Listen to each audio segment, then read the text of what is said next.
Here we have created one database, my test db. I have switched to that particular database using use my test db. Now I am going to create a table inside this particular database. Before that, we can see any tables are present in this particular database. We can use command show tables to see any tables present.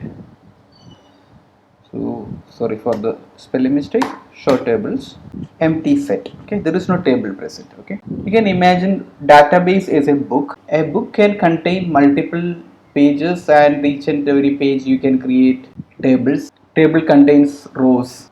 A table row contains information about a particular entity. Okay, it can be a product, it can be customer, it can be an order, what data we want to store. Okay, here we are going to see how to create a table.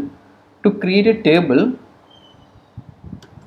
we can use SQL command create table, name of the table.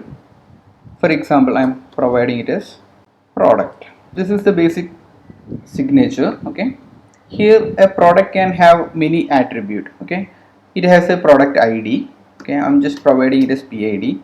And what is the type of that particular field? I am providing it as integer. Okay, and product name, we can provide any name. So product, so I am providing the field name as p name, and its type is, I am providing it as varchar.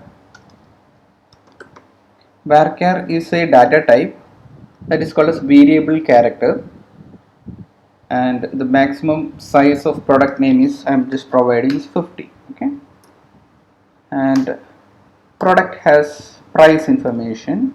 Okay, price, I am providing that is also int. Okay, so this product table contains this many columns, 1 2 3 columns. First column is product id, then product name, and product price. Okay, so we have created a table. This is a way to create a table. Okay, and now if we use the command show tables, we can see one table present. Okay, next we will see how to see the structure of a particular table. Now here we have created a table. If we want to see the structure of a table, we can use the command desc, describe. Okay, name of the table, name of the table is product. Okay, semicolon. So this is the structure of the table. So it has PID, p name, and price. This is the data type of corresponding field. So all the field except null values, it is all the fields are optional.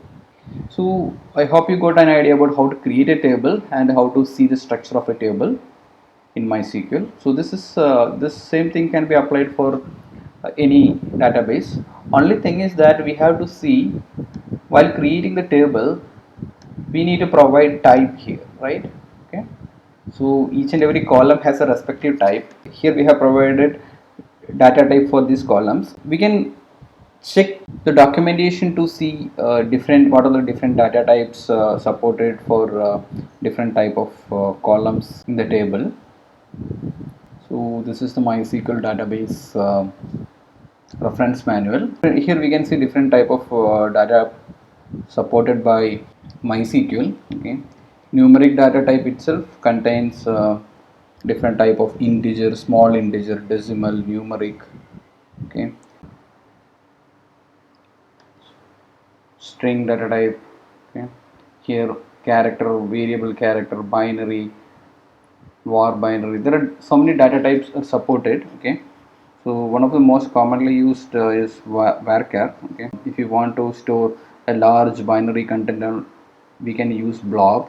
Okay, blob text, binary large objects. Okay, we are not discussing each and every individual types here. Okay, I'm just giving you an idea about there are different data types for integer, string. There is data type for date time. Okay, if you want to store date time, There are data types like date, date time, timestamp. Okay, there are many data types supported by MySQL. If you are using some other database system like Oracle or DB2, we have to check the respective database reference manual for what are the data types supported. Check the database documentation and we can provide the appropriate data for respective columns while creating the table structure.